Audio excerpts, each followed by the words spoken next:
Number 4 is Alice in Wonderland. I think in terms of adaptation, this is one of Disney's best. It completely encompasses the kookiness and whimsy of the Lewis Carroll novels. And till this day, since the 50s, this has been the best adaptation of the story. Fuck that live action version of Alice.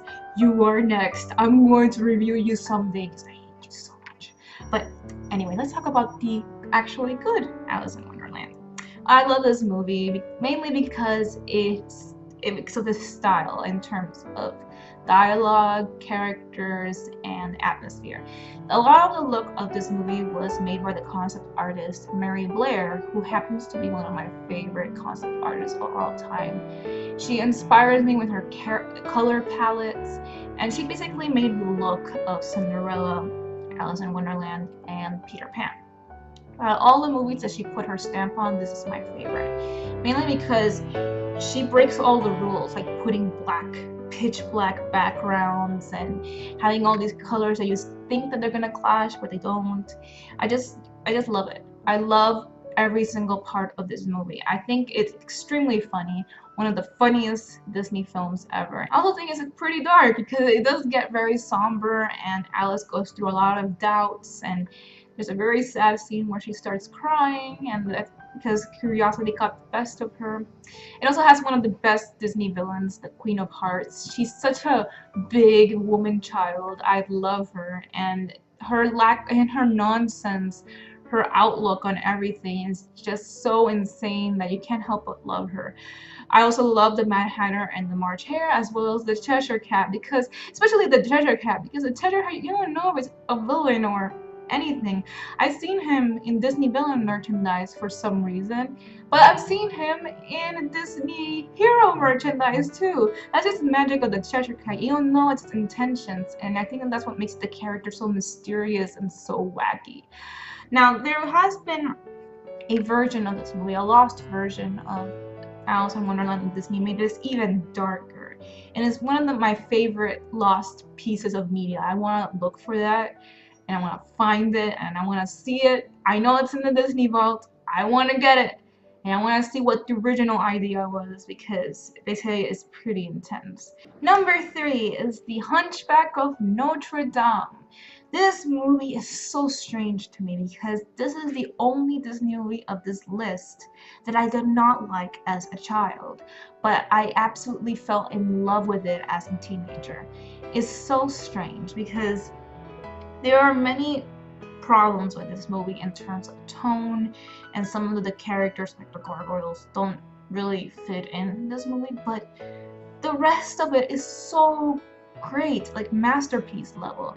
The setting, the songs, especially the songs, and some of the characters are just so well done. It's some of Disney's best work yet. I mean, drawing Gothic architecture the way that this movie does is pretty amazing. And the whole emotional weight and the complexity of the characters is so risky for Disney to handle.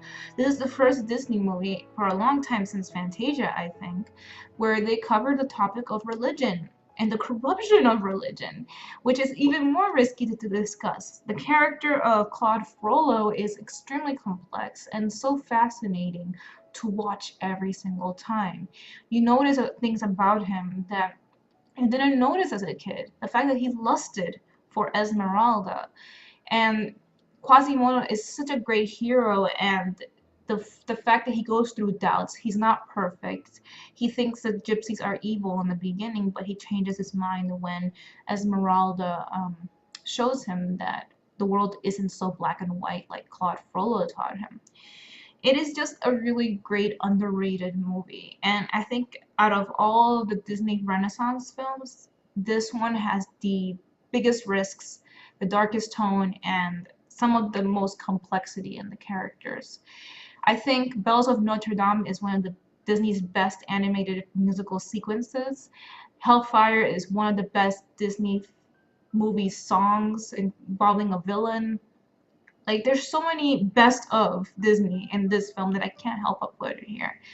The biggest problem with this movie is the gargoyles. A lot of people don't like them, including myself. They kind of ruin the tone, but As long as you imagine they're imaginary, which is implied, more implied than confirmed, it becomes easier. There's two interpretations, whether they're imaginary or they're Quasimodo's guardian angels, and just take it how you want.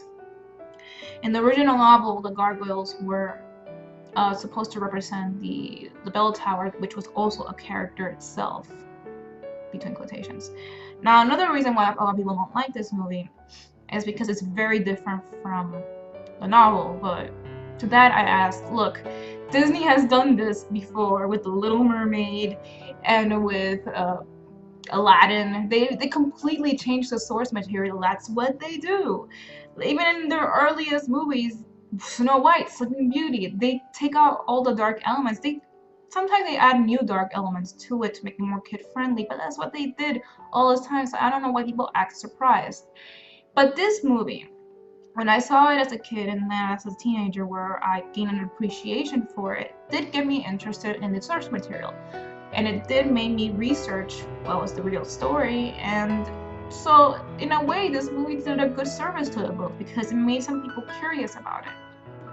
Number 2 is Pinocchio. To me, this is the best golden age Disney animated film. And unlike Hunchback of Notre, which is based on a very dark source material and they had to like add the gargoyles for comic relief and it kind of spoiled a little bit, Pinocchio is great the whole way. It is a good package. You know, all the characters are strong, all the settings are strong, and the darkness is there, but it doesn't distract from anything, as well as the comedy. I really love this movie. This is the movie that I would watch constantly as a kid, even though it scared the hell out of me. Unlike Hunchback of Notre Dame, where I watched it as a kid and I didn't want to watch it again because it was too dark for me. But with Pinocchio, the coachman, this Disney villain that is under everybody's noses and he doesn't make it into any list despite the fact that he's the most evil motherfucker in all of Disney history. He kidnaps little boys, makes them into donkeys, and puts them in slavery, and worst of all, he gets away with it. Yeah, while he's not like a charismatic Disney villain, he scared the shit out of me. And he made me want to behave well and go to school, get an education, and be a good kid. Now, besides that, I think this does a really great service of getting this really dark and twisted story and making it family friendly without losing its essence. All the characters are great. Jiminy Cricket is basically a staple in Disney, and the When You Wish Upon a Star song as well. This took elements out of Snow White and basically perfected them, which is why this didn't list and not Snow White. This also took more risks than Snow White in terms of story and characters and also animation techniques, like Pinocchio being underwater. They really went out of their way of making this the best movie they can, and it really shows. The effort shows. The songs are great, the characters are great, even though the Disney villains in this movie are very scary and they pretty much get away with their evil. This is one of the most exciting Disney adventures ever. It escalates so much and it ends with an extremely well done climax on the sea against this evil whale. And you feel like Pinocchio's journey is very well earned. And the fact that he has these temptations and he's not like a full-on asshole like he was in the book, but he's a kid and you understand that sometimes kids are stupid, sometimes good kids get tempted and they learn from their experiences. And even though Pinocchio did a lot of wrong things, like basically becoming an actor instead of going to school at a whim, it is still, you understand where his choices came from rather than just him being a stupid wooden puppet. You do imagine a kid making those kind of decisions and being tricked into these tempting scenarios like Pleasure Island. So I really love this movie and it really caused a big impact to me as a kid. It made me learn a lot of things and I feel like this movie aged very well, like a fine wine. And my number 1 favorite Disney movie ever is Beauty and the Beast. Oh gosh, I love this movie. This movie is to me, the perfect Disney movie. There's nothing wrong with it. I really find no flaws in this movie in terms of my personal taste. It's a fairy tale, it has a great musical, it has really great characters with awesome character interactions, memorable quotes. If it's not Baroque, don't fix it. And just amazing animation all throughout. The Beast is just one of the best Disney characters ever. The way he's designed, the way he talks, the way that he develops from a bratty asshole to a kind and gentle person is just very believable to me. This movie, while it's not the darkest Disney film, it did take a lot of risks and it was very difficult to make. They went through a very dry first draft and they had to start this movie from scratch. So they had to consult Howard Ashman and Alan Menken, who were the ones who made the songs for this movie, to see how to spice up this movie, and they did an amazing job. All of the songs are great. The ballroom scene still holds up till today. This movie is so good that these animated characters have more humanity than the live action characters in the live action remake that came out recently. The way that the subtlety of their animation, the way that they think about things and approach things, you really are invested in their story and invested in their plight. And the whole climax in the end is just, I'm always at the edge of my seat even though I know the outcome. Gaston is one of the best Disney villains ever. He's more realistic and he also goes through a kind of a character regression in a way. He starts off as like the village hero who is kind of cocky, and then he gets really competitive and really aggressive, and that makes him into a monster in the end. Belle is one of the most beloved Disney princesses that I've seen, and it's mainly because she is very charismatic. She inspires the goodness in you. But she's also a very good character in terms of the way she reacts to things and the way she faces certain scenarios, like her being in a position where she has to give her life for her father and be a prison in a castle and trying to live with that. The side characters are all adorable. I love them all. I love Lumiere. I love Cogsworth. I love Mrs. Potts.